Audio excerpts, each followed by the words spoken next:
A faithful person, the one who has the Lord Jesus in their heart, filling their heart.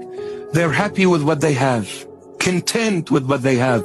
They never look around and compare.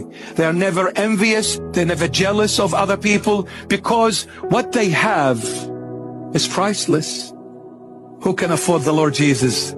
You cannot buy him. He is too expensive to be bought. You can only earn him when you shed your tears and confess your sins before him. That's the only way you earn the Lord. And when you earn the Lord Jesus, you are the most blessed and the richest person ever to exist in this world and in the next. Don't be the sea. Don't be this worldly person. Do not fight over gaining materialistic things.